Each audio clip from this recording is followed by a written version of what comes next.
오늘 우리에게 주시는 하나님의 말씀은 느헤미야 6장 1절부터 14절까지의 말씀입니다. 구약성경 733쪽에 있습니다. 제가 한 절, 여러분이 한 절, 마지막은 합독하도록 하겠습니다.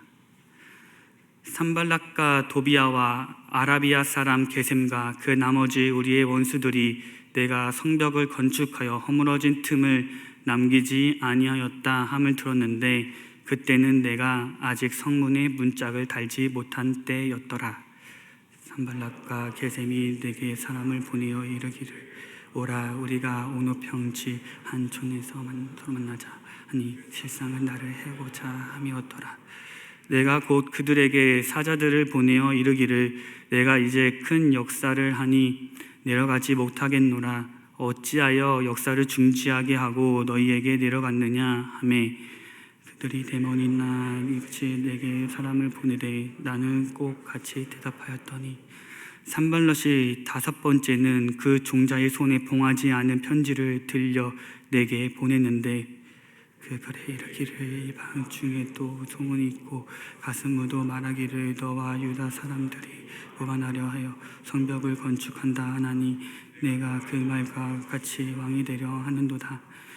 또 내게 선지자를 세워 예루살렘에서 너를 들어 선전하기를 유다의 왕이 있다 하게 하였으니 지금 이 말이 왕에게 들릴지라. 그런즉 너는 이제 오라 함께 의논하자 하였기로 내가 사람을 보내어 이르기를 네가 말한 바 이런 일은 내 마음에서 지어낸 것이라 하였나니 이는 그들이 다 우리를 두렵게 하고자 하여 말하기를 그들의 손이 피곤하여 역사를 중지하고 이루지 못하리라 함이라.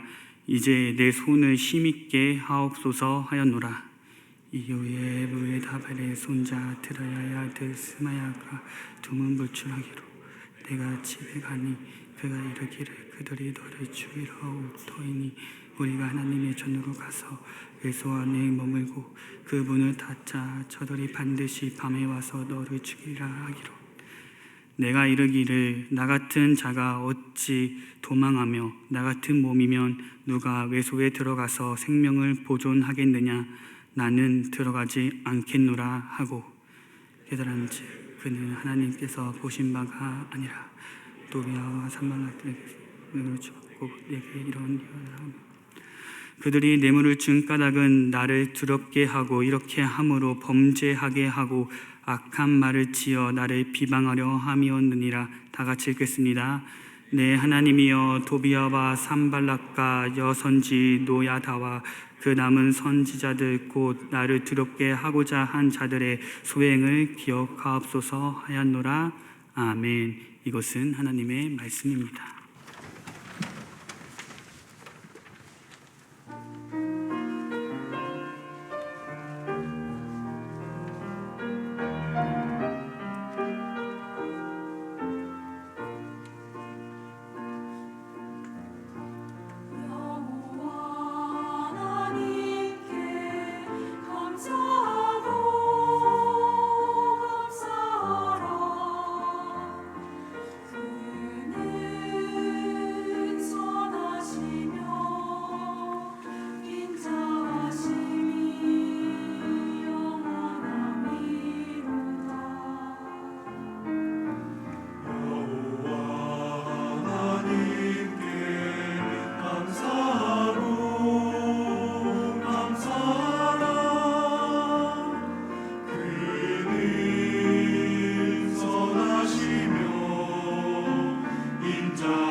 함께 박수 올려드리겠습니다.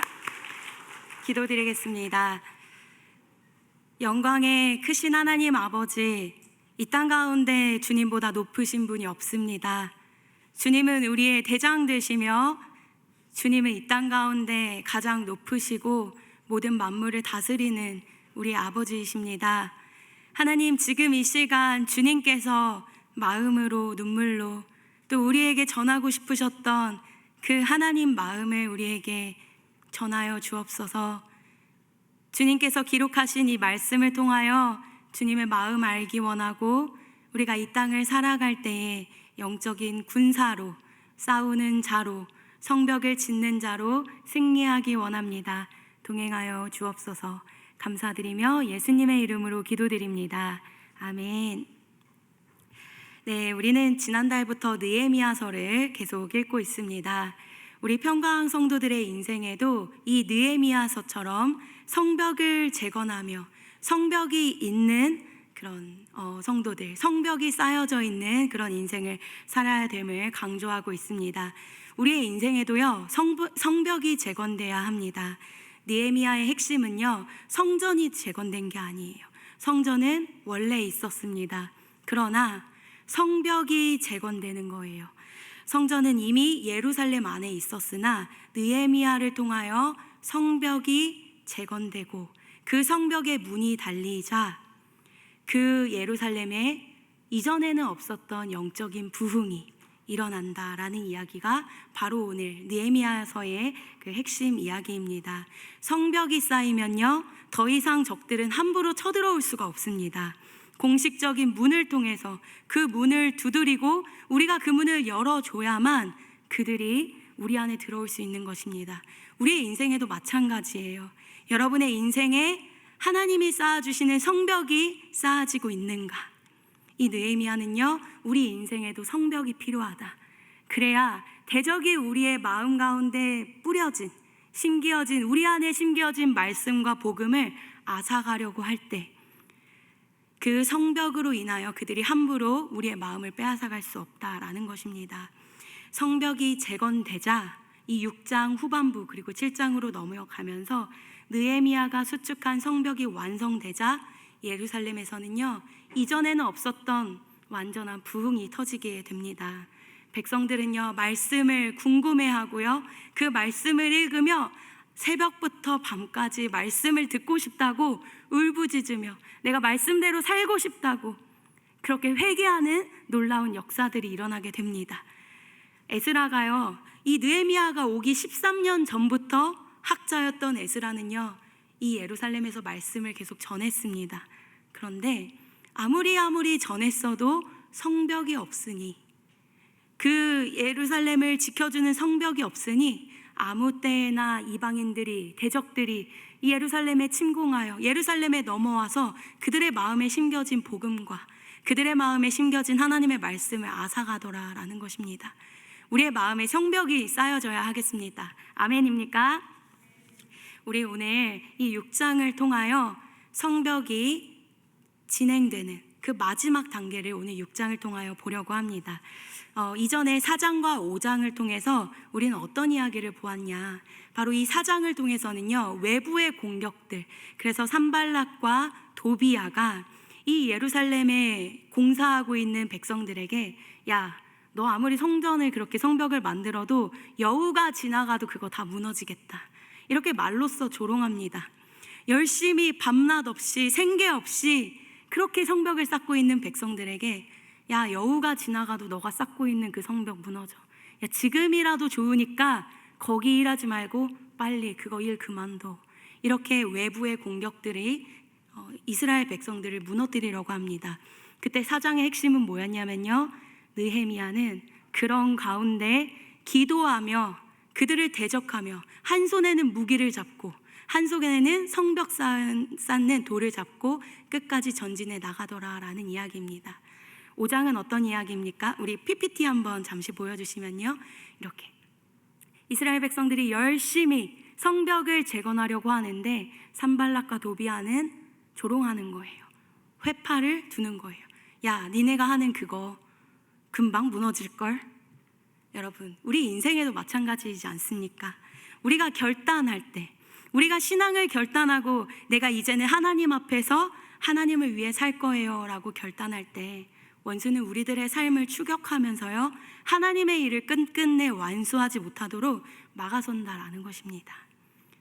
나 이제부터 술 안 마실래. 우리가 이렇게 결단하면요, 친구들이 얘기하죠. 왜 오바야, 마셔. 우리가 결단하는 그 순간 친구들이 노래를 부르죠. 마셔라, 마셔라. 우리가 결단하는 그 순간 원수들은 여러분의 결단을 완성하지 못하도록 여러분을 추격하며 신앙을 무너뜨린다라는 것입니다. 그래서 이 4장에서 원수들이 아무리 공격하고 말로 조롱하고 회파할 때, 그때 느헤미야는요, 담대하라, 하나님을 바라봐라 하면서 기도하며 나아갑니다. 지난주에 우리가 보았던 5장은 어떤 말씀이었습니까? 이 5장은요, 내부의 문제였어요. 이스라엘 백성들 가운데 부자였던 이스라엘 백성들이요, 가난한 이스라엘 백성들의 생계를 착취하면서 그들에게 돈을 빌려주고는 엄청나게 높은 이자를 받는 것입니다. 뿐만 아니라요, 돈 주고 그들의 자녀들을 노예로 사는 것입니다. 생계고 뭐고 다 포기하면서 하나님 나라를 위해서 성벽을 짓겠다라고 결심한 그 이스라엘 백성들이 그렇게 열심히 일하고 있는데요, 생계는 뒷전이고 그걸 위해서, 하나님 나라를 위해서 성벽을 짓고 있는데, 같은 동족이었던 그 부유했던 이스라엘 백성들이 가난한 사람들을 착취하는 거예요.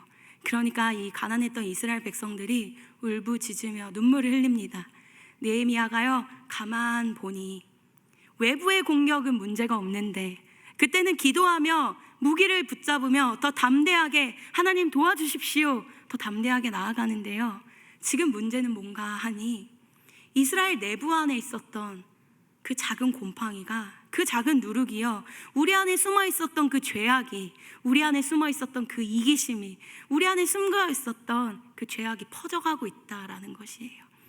느헤미야는요, 그 누룩을 발견하고, 그걸 발견만 하고 끝난 것이 아니라 부자였던 이스라엘 백성들을 가만히 다 불러놓고 대회를 열고 말합니다. 나는 이방인의 손에 팔렸던 우리 형제들을 구하기 위해서 온 힘을 다해 도로 찾고 있는데 너희는 어째서 너희의 형제들을 팔고자 하느냐. 너희가 지금 하나님 앞에 경외함으로 너희의 잘못을 회개해야 된다. 이제 그만두어라. 이런 이야기들을 하면서 이스라엘 그 부유에 있던 백성들로 하여금 그 모든 죄악들을 그만두게 합니다. 그러자 부유했던 백성들은요, 아멘 아멘 하며, 내가 만약에 정말로 다시 한번 이렇게 죄를 범한다면 나는 저주를 받을 것이고 나의 집안 또 나의 살림 모든 것들은 다 잃게 될 것이다. 맹세한다. 그 결단 쉽지 않았습니다. 이 사람들이요, 세상이 살아가는 그대로 닮아갔던 거예요. 그런데 느헤미야가 그들 안에 퍼져가고 있는 누룩을 발견하고, 그거 하나님이 가르쳐 주신 법과 다르다.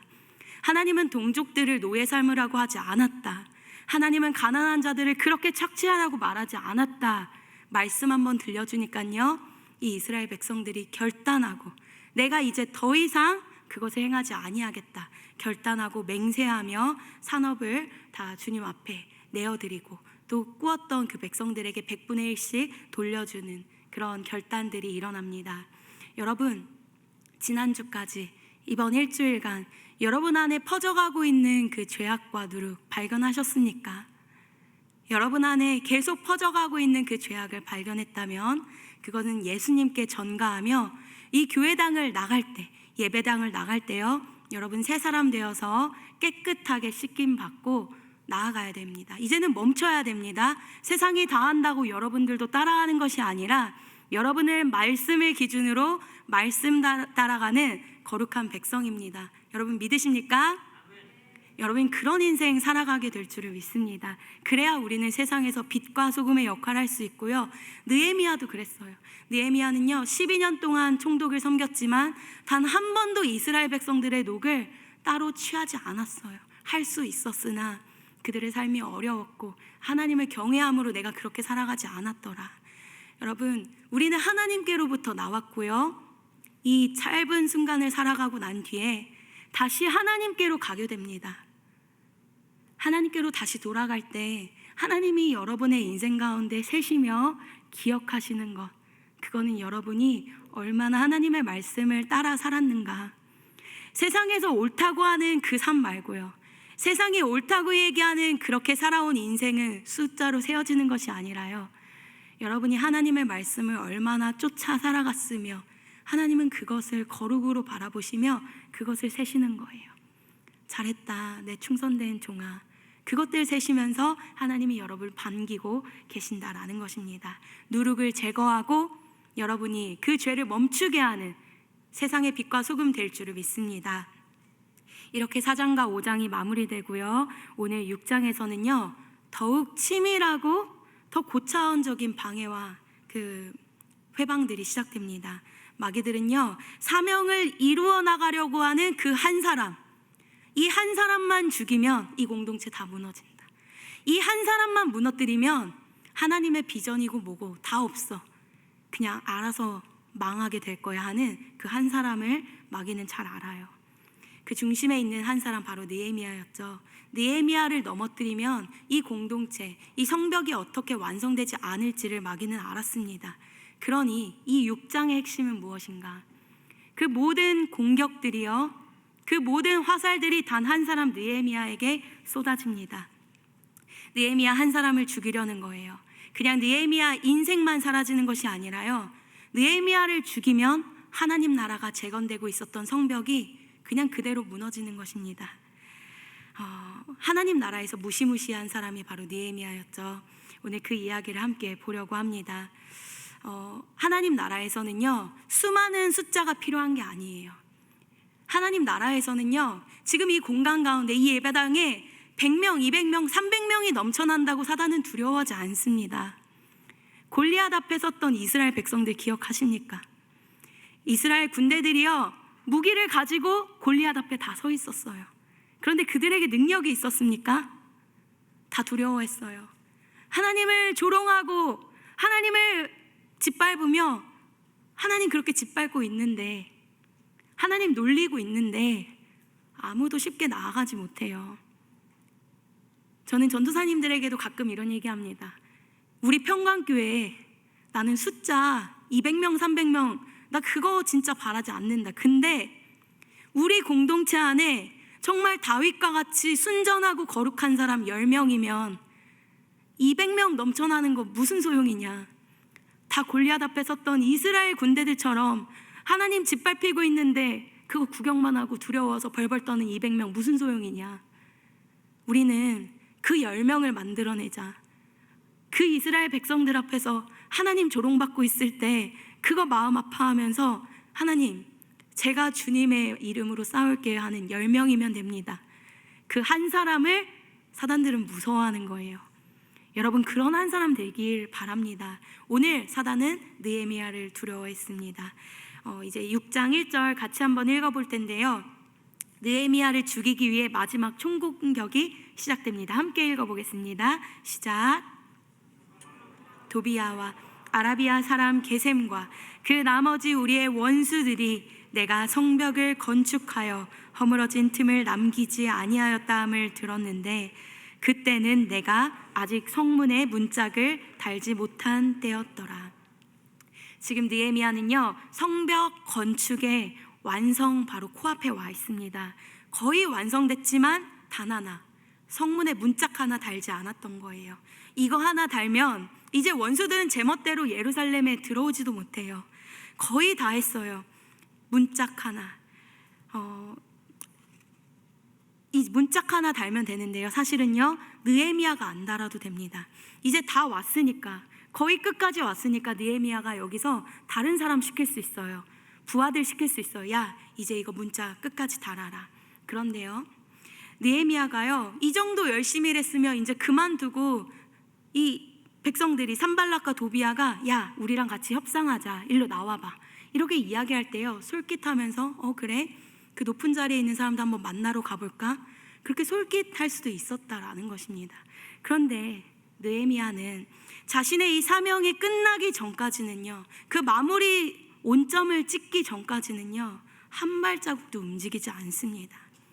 느헤미야는 자신을 부르신 그 자리를요 절대 떠나지 않아요. 부르심의 자리, 그 자리를요 무슨 이유가 있어도 지켜섭니다. 여러분에게도 마찬가지이십니다. 하나님이 여러분을 부르셨습니까? 하나님이 여러분을 부르신 그 자리가 있으십니까? 그 자리에서 끝까지 버티시는 거예요. 여러분이 하나님이 부르신 그 자리를 버티고 서 있으면, 여러분이 파수하면서 그 자리를 버티고 서 있으면요, 마귀는 함부로 여러분의 자리를 공격하지 못합니다. 사단은 결코 여러분을 넘어뜨리지 못해요. 언제 넘어지냐? 여러분이 여러분의 자리를 이탈할 때 여러분 넘어지게 되어 있습니다. 다윗의 이야기 우리가 잘 알죠. 다윗이 있어야 하는 그 자리를 지키지 않고, 전쟁터에 있지 않고, 다윗이 싸우지 않고 그의 집에서 쉬고 있을 때, 그 부하들은 열심히 하나님 나라를 위하여 전쟁하고 있는데 다윗은 집에서 쉬고 있을 때, 그때 마귀가 우리의 마음 가운데 유혹을 넣어줍니다. 여러분은 느헤미야처럼 여러분의 부르심이 끝나는 그 순간까지 부르심의 자리를 절대 떠나지 마십시오. 그러면 여러분을 넘어뜨리지 못합니다. 그러나 사단은 오늘 1절을 보면요, 문짝 하나만 달면 되는데 그 문짝 하나 달기까지 끝까지 추격해서 쫓아옵니다. 쉬지 않고 흔들어댑니다. 오늘 우리 두 번째 대지를 보며 대적들이, 이 원수들이 하나님의 부르심을 받고 믿음의 싸움을 싸우려 그 사명을 가지고 달려가려는 여러분들을 어떻게 흔들어대는지 우리 세 가지를 함께 보려고 합니다. 첫째는, 대적들은 우리로 하여금 부르심의 자리를 떠나게 합니다. 우리 2절부터 4절까지의 말씀 큰 목소리로 함께 합독하여 읽어보겠습니다. 시작. 게셈이 내게 사람을 보내어 이르기를, 오라, 우리가 오노평지 한 촌에서 서로 만나자 하니 실상은 나를 해하고자 함이었더라. 내가 곧 그들에게 사자들을 보내어 이르기를, 내가 이제 큰 역사를 하니 내려가지 못하겠노라. 어찌하여 역사를 중지하게 하고 너희에게로 내려가겠느냐 하매, 그들이 4번이나 이같이 내게 사람을 보내되 나는 꼭 같이 대답하였더니. 이 느헤미야가 아직 문짝을 달지 못한 때였는데요, 산발락과 게셈이 느헤미야에게 사람을 보냅니다. 야 느헤미야, 이 오노 평지로 잠시 예루살렘 성벽 건축 그만두고 잠시 저 평지로 나와 봐봐. 4절에 보니까요, 한두 번 이야기한 게 아니라요 4번이나 사람을 보내서 느헤미야의 마음을 흔듭니다. 부르심의 자리에 서 있지 못하도록요 계속 미혹하는 것입니다. 그때 느헤미야의 대답이 이렇습니다. 내가 큰 역사를 앞두고 있다. 나 내려가지 못한다. 사람에게 전하는 거예요.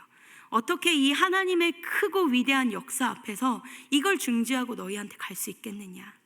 이 오노 평지는요 35km 정도 떨어진 곳인데, 이방 대적들은 느헤미야의 사명을 멈추기 위해서 자꾸 중간지대로 불러내는 거예요. 그 사명 끝까지 못 맞추도록요. 산발락과 게셈의 모략은 그 부르심의 자리 멈추고 계속 이동하게 하는 것입니다. 사명자의 자리가 아니라 타협의 자리로, 사명자의 자리가 아니라 그럴싸한 제안을 가지고 그들과 이야기하는 침묵의 자리로 그들을 불러내고 있는 것입니다.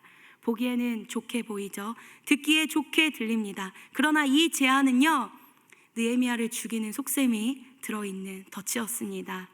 우리의 삶 속에서도 마찬가지입니다. 여러분, 보이기에 좋은 제안이요, 여러분을 솔깃하게 하는, 이거 선택하면 내 삶이 조금 변화되겠다 하는 솔깃한 제안, 그 뒤에 죽음이 도사리고 있을 수 있다라는 것이죠. 우리 인생에 그것을 아무런 기도 없이 물었을 때 우리 인생에는 문제가 발생한다라는 것입니다. 여러분 한 사람이 무너지면요, 여러분의 한 사람이 무너지면 그건 여러분 인생의 실패가 아니라요 하나님 나라의 그 사명과 하나님 나라에서 이루어질 그 큰 비전이 무너지는 것입니다. 느헤미야가 그랬습니다. 아담과 하와도 그랬습니다. 그냥 선악과 한 입 베어 물 때요 하나님 나라가 중단되는 거예요. 여러분이 그 유혹하고 있는 그들의 제안 한 번 물었을 때, 느헤미야가 그 사명의 자리, 그 큰 역사는요, 느헤미야가 얘기하고 있는 지금 이 큰 역사는요, 세계의 평화와 돈을 벌게 하는 엄청난 일이 아니었어요. 성벽을 완성하는 공사의 자리. 이것을 느헤미야는요, 가장 위대한 자리라고 이야기합니다. 가장 위대한 큰 사명의 자리는요, 엄청난 것이 아니라 지금 하나님께서 내게 주신 이 사명의 자리, 성벽 문짝을 다는 것, 이것을 가장 위대한 사역이라고 이야기하고 있습니다. 여러분, 하나님께서 여러분에게 주신 부르심과 사명이 있습니다. 사단은 그 자리에서 여러분을 나오게 할 거예요. 야, 거기 있지 말고 잠시만 나와봐. 오늘 하루 여러분의 부르심 자리, 내가 성경을 읽고 기도해야 되는데 기도의 자리를 멈춰서게 하고, 야, 잠시 침묵하고 나아가자. 그 나중에 하면 되잖아. 그 부르심의 자리에서 여러분을 계속 흔든다라는 것입니다. 그때 여러분이 해야 될 것은 내가 지금 해야 할 일을 반드시 해내는 것입니다. 굳이 하지 않아도 되는 일, 내가 굳이 만나지 않았어야 하는 일, 내가 굳이 나가지 않았어야 하는 그 자리에 여러분이 나아가므로 여러분이 반드시 오늘 해냈어야 하는 하나님의 말씀을 추격하는 그 일을 멈춰서는 그런 미련한 일을 하면 안 된다라는 것입니다. 여러분의 인생 가운데 부르심의 자리가 있어요. 사단은 여러분 한 사람 넘어뜨리려 합니다. 그러나 끝까지 그 자리에서 충성하며 그 부르심의 자리에서 세상의 모든 유혹 속에서도 뿌리치고 그 자리에서 승리하는 여러분 되시기를 바랍니다. 아멘이십니까? 그런 여러분 되기를 축복합니다. 복 있는 자는요, 악인의 자리를 꾀를 따르지 않아요. 복 있는 여러분 같은 성도들, 거룩한 성도들은요, 죄인들의 길에 들어서지 않아요. 느헤미야를 아무리 불러도 4번이나 사람을 보내서 그 정도면 갈만하잖아요. 미안해서라도 예스하면서 가잖아요. 더 이상 노하지 못하고 뻘쭘뻘쭘 하다가 그래? 미안한데 갈까? 저 같으면 갈 수도 있거든요. 여러분 가운데 계속 여러분의 마음을 흔들며 성경 읽어야 되는데 여러분의 마음을 흔들고 있을 때 느헤미야처럼 노라고 이야기하는 것입니다. 내가 반드시 해야 하는 일을 위해서 하지 않아도 되는 일에 내가 양보하지 않겠노라. 느헤미야는 표대를 향하여 갔던 사람입니다. 그리고 두 번째입니다. 사단이 우리를 넘어뜨리는 두 번째 방법은 무엇인가? 거짓 소문이에요. 뜬금없는 소문을 퍼뜨리면서 사명자의 마음을 억울하게 합니다. 우리 느헤미야 6장 5절부터 9절 큰 목소리로 함께 읽어보겠습니다. 시작. 5번째는 그 종자의 손에 봉하지 않은 편지를 둘러 내게 보냈는데 그 글에 이르기를 이방 중에도 소문이 있고 가스무도 말하기를 너와 유다 사람이 모반하려 하여 성벽을 건축한다 하나니 내가 그 말과 같이 왕이 되려 하는도다. 내가 선지자를 세워 예루살렘에서 너를 들어 선전하기를 유다의 왕이 있다게 하였으니 지금 이 말이 왕에게 들릴지라. 그런즉 너는 이제 오라 함께 의논하자 하였기로 내가 사람을 보내어 그에게 이르기를 내가 말한 바 이런 일은 없는 일이요 내 마음에서 지어낸 것이라 하였나니 이는 그들이 다 우리를 두렵게 하고자 하여 말하기를 그들의 손이 피곤하여 역사를 중지하고 이루지 못하리라 함이라. 이제 내 손을 힘입게 하옵소서 하였노라. 5절부터 9절까지의 말씀입니다. 산발랏이 4번이나 불러냈는데 도무지 오지 않자 마지막 수법을 씁니다. 이 대적들이 어떻게 하냐면요, 편지를 할 때는 촛능을 떨어뜨려서 임봉을 해야 되는데 임봉하지 않은 편지를 사람들을 통해서 보낸 것입니다. 봉하지 않은 편지, 어떤 계략입니까? 이 전달하는 과정에서 다 보라는 거예요. 이 안에 쓰여져 있는 편지의 내용 누구나 다 봐라. 그런데 이 대적들이요, 이 안에 있는 편지 내용을 자기의 마음대로 거짓말로 다 썼던 것입니다. 그 이야기를 들어보니 이런 내용이 쓰여져 있었습니다. 소문을 들어보니 느헤미야 너가 왕을 배반하고 성벽을 건축하여 너가 나중에 왕이 되려 한다는 내가 그 소문을 들었다. 7절에도 이야기합니다. 너가 선지자들을 세워서 예루살렘에 선전하기를 유다의 왕이 있다 이렇게 말하는 거 나 들었고 아닥사스다 왕에게도 다 들렸다. 그러니 이제 너 거기 성벽 건축 그만두고 잠시 와서 나와 의논하자. 나와 함께 의논하자. 지금 이 대적들은요, 계속해서 느헤미야를 부르심의 자리에서 끄집어냅니다. 우리는 알죠. 여기에서 말하고 있는 유다에 오실 왕이 누군지 우리들은 압니다. 예수 그리스도시잖아요. 예수 그리스도를 말하는 건데 이들은 이게 바로 느헤미야라고 착각하며 또 거짓말로 이야기를 써내려갑니다. 학개, 스가랴 이런 선지자들이 와서 유다를 향해 했던 그 예언들, 그것들을 바라보면서 그들에게, 느헤미야에게 억울한 거짓말을 덮어 씌우는 것입니다. 의논을 하자고 해요. 의논을 하면요, 사람과 협상을 하면요, 반드시 나의 것을 하나 내어놓게 되어 있습니다. 여러분, 사람과 협상하는 것이 아니라요, 그러면 반드시 여러분 것을 하나 잃게 돼요. 하나님과 협상하는 것입니다. 우리의 인생은요, 사람과 협상하는 것이 아니라 하나님과 협상함으로 여러분의 인생에 승리를 하는 것입니다. 대적들은 여러분의 인생 가운데 거짓말을 주며 여러분이 그 부르심을 끝까지 완수하지 못하도록 여러분의 마음에 거짓말을 넣을 것입니다. 그럴 때 여러분이 하는 것은 느헤미야의 대답처럼 그거 거짓말이다, 그렇게 이야기하며 나아가는 것입니다. 팔복에서도요, 하나님의 백성들 그 가장 깊은 단계는요, 의를 위하여 박해를 받는 거예요. 하나님 나라를 위하여 일하는데 여러분이 억울하게, 여러분이 거짓말로 억울함을 당하는 것입니다. 그런데 그럴 때 하나님 뭐라고 하시냐면요, 기뻐하라, 천국이 너희의 것임이라. 하나님 그렇게 얘기하십니다. 여러분, 하나님 나라를 향해 나아갈 때 여러분의 인생에서 억울함이 생길 때가 있습니다. 괜한 오해와 거짓말을 들으며 무너질 때 있을 것입니다. 그때 여러분 어떻게 하시겠습니까? 한 명 한 명 다 찾아가며 해명하시겠습니까? 나 그런 사람 아니야, 나 그런 말 안 했어, 나 그렇게 생각하지 마. 사람 두려워하며 한 명 한 명 만나며 그들을 회유하겠습니까? 그렇지 않아요. 느헤미야는요, 사람에게 얘기하지 않고요, 하나님께 온전히 다 올려드립니다. 하나님, 나의 손을 강하게 하여 주옵소서. 이게 우리가 승리할 수 있는 방법입니다. 여러분, 그런 과정 가운데 여러분이 말로 범죄하지 않고 하나님 바라보며 승리하길 바랍니다. 마지막 세 번째였어요. 사단이 우리를 넘어뜨리는 마지막 전략은요, 가장 깊은 영적인 타락으로 여러분을 끌어들여 여러분을 범죄하도록 만드는 것입니다. 10절부터 13절 마지막으로 또 한번 크게 읽어보겠습니다. 시작.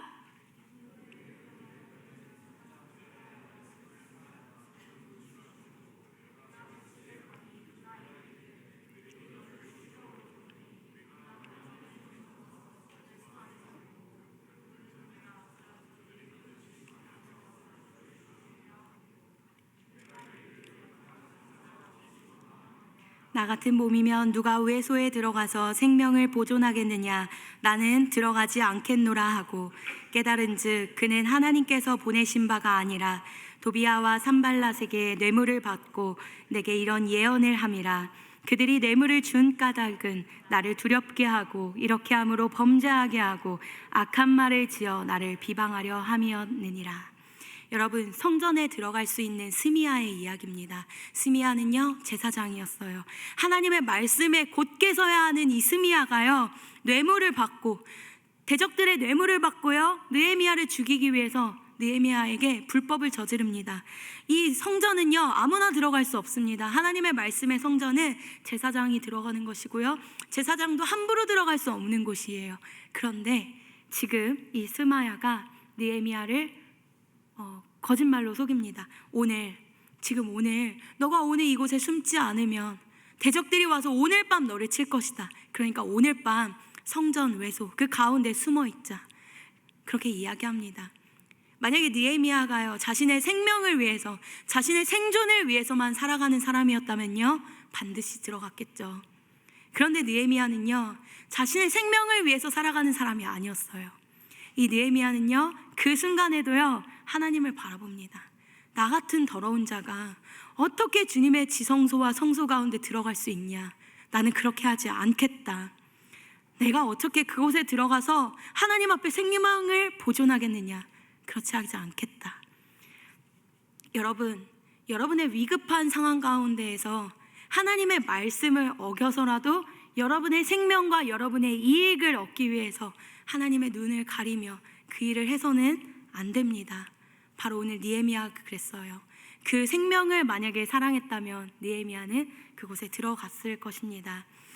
우리 오늘 이 마지막을 결론을 내리며 느헤미야가 기대는 유일한 한 분이 계셨습니다. 오늘 마지막 절인데요, 그분은 하나님이셨어요. 오늘 14절의 말씀인데요, 제가 읽어드리겠습니다. 네, 하나님이여, 도비야와 산발랏과 여선지 노아디아와 그 남은 선지자들, 곧 나를 두렵게 하고자 한 자들의 소행을 기억하옵소서. 하나님, 많은 사람들이 나를 두렵게 해요. 나를 죽이려고 살인의 유혹이 있었고요, 나를 너무너무 두렵게 해요. 내가 정말 두렵습니다. 근데 하나님, 저들의 소행, 저들이 한 행동, 주님 기억하옵소서. 이렇게 기도하며 오늘의 말씀을 마무리하는 것입니다. 이 느헤미야는요, 하나님이 아시는 것이 느헤미야에게 가장 큰 위로였습니다. 여러분 어떠십니까? 사단은 여러분에게 계속 그럴싸한 제안을 하며 그럴싸한 모습으로 여러분 앞에 나타나서 여러분을 걱정해주는 척, 여러분을 위하는 척, 여러분에게 달콤한 미혹을 던져댑니다. 그 부르심의 자리 그만두고 이곳으로 나아오라고, 세상 닮아가라고요. 그러나 우리는 봐야 해요.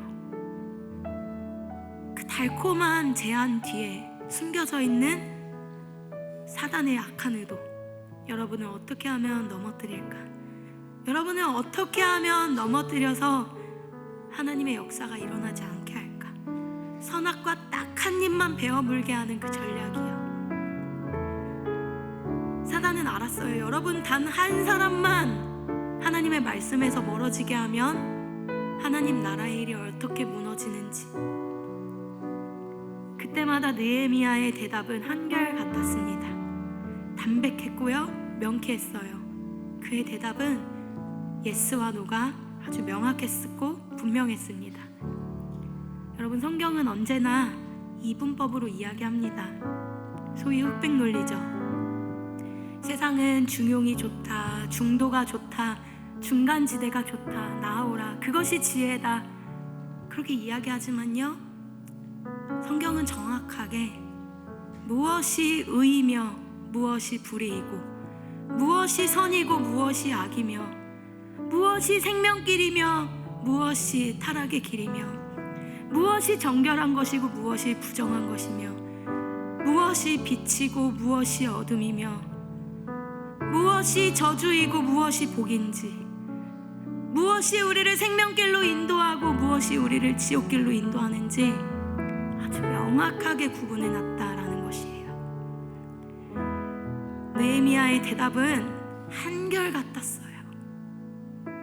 하나님의 편에 서는 것, 그리고 늘 하나님께 아뢰어 올려드리는 것, 그런 자들에게 승리가 있는 것입니다. 우린 이 땅 가운데 오래 살아가는 것 같지만 결국은 이 시간들이 주님 앞에 쌓이고 쌓여 하나님이 부르시는 그날, 하나님이 바라보시는 그 거룩을 가지고 하나님의 나라에 들어가는 거예요. 여러분의 인생 가운데 하나님의 말씀이 있길 원하고, 사단이 여러분을 계속 유혹하며 여러분이 반드시 있어야 하는 그 자리를 이탈하여 있으면 안 됐었던 자리로 나오게 할 때 그것을 거부하고 그것을 부인하고 그들에게 노라고 대답할 수 있는 분명함과 담대함이 여러분에게 있을 때, 그때 여러분의 인생에는 성벽이 재건되고 여러분의 인생에 부흥이 터집니다. 이 시간에 함께 찬양했으면 좋겠습니다. 이 시간 함께 찬양할 때 원수는 안개처럼 여러분의 눈을 가려요. 원수는 오늘도 여러분의 믿음을 가리며 흔들릴 때 여러분이 또다시 나아가야 되는 분, 여러분 하나님이십니다. 잊지 마세요. 하나님 붙잡으면 여러분의 인생에 두려움 없습니다. 시간 함께 찬양 같이 부르겠습니다.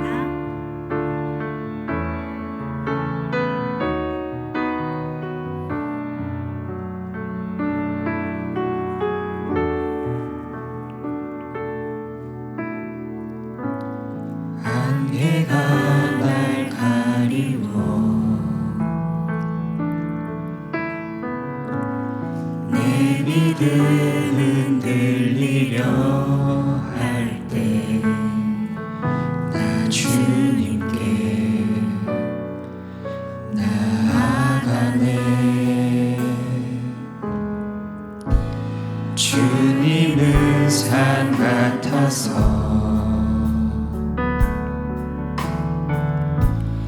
여전히 그 자리에 계셔. 눈을 들면 보이리라 날 위한 그 사랑. 주는 나의 도움이시며 주의 계획 영원하시네. 주의 위엄 앞에 믿음으로 순종해 예배드리리. 주님께서 날 이끄시며 주가 항상 함께 하시네. 주의 사랑 안에 믿음으로 순종해 예배드리리. 영원히. 안개가 날 가리워 원수들이 여러분의 눈을 가릴 때 안개가 날 가리워 지금 여러분의 상황이 그런 내 상황이십니까? 믿음 흔들리려 할 여러분 때 힘내십시오. 주님을 바라보십시오. 나 주님께 나아가네. 여러분 지지 마십시오. 절대로 주님은 산 지지 마십시오. 같아서 보이지 않는 그 세계를 바라보며 끝까지 승리하십시오. 여러분 여전히 그 자리에 계셔. 눈을 들면 보이리라 날 위한 그 사랑. 주는 나의 도움이시며 주의 계획 영원하시네. 주의 위엄 앞에 믿음으로 순종해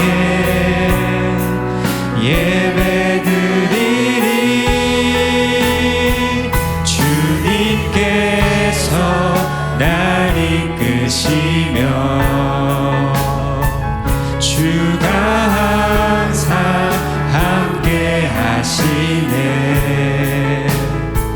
주의 사랑 안에 믿음으로 순종해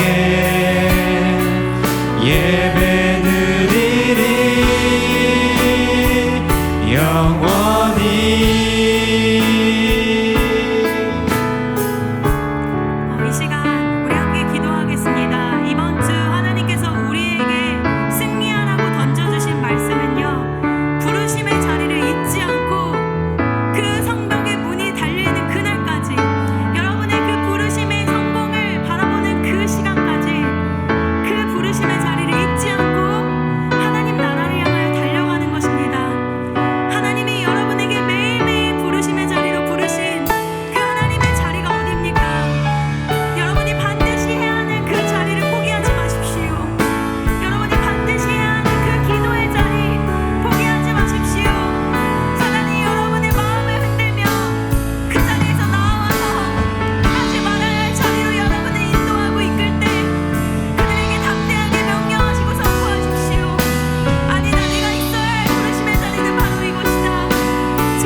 무너지지 않을 것이고 이들은 대적의 공격에도 문을 쉽게 열지 않을 것입니다. 우리는 이 성벽을 재건하는 것을 넘어 하나님이 주시는 완전한 부흥, 그 영적인 임재 가운데 들어갈 것입니다. 하나님, 이 시즌을 지나며 대적들에게 함부로 문을 열지 않는 우리 평강의 성도들 모두 될 수 있도록 주님 우리를 지키십시오.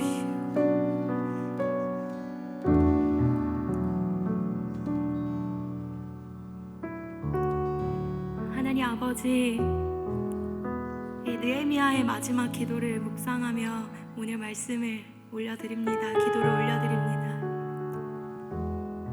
하나님, 지금 저들의 소행을 기억하여 주옵소서. 내가 저들로 인하여 너무 두려웠고 너무 무서웠습니다. 주님, 저들이 하는 이야기, 저들의 소행을 영원히 기억하십시오. 여러분 힘든 일, 또 여러분이 무너지는 그 상황 가운데에서 여러분의 입술로 범죄하지 아니하고 하나님께 맡기십시오. 저들의 소행을 기억하여 주옵소서 하며 하나님께 맡길 때 하나님이 여러분에게 힘이 되시며 위로가 되실 것입니다. 하나님 아버지, 이 기도를 주님께만 올려드리오니 이번 한 주간 살아갈 때 이곳에 모여있는 모든 교회된 성도들, 우리가 승리하는 한 주 될 수 있도록 늘 기억하게 하여 주옵소서. 주님을 늘 붙잡는 평강의 성도 되게 하여 주옵소서. 감사드리며 예수님의 이름으로 기도드립니다.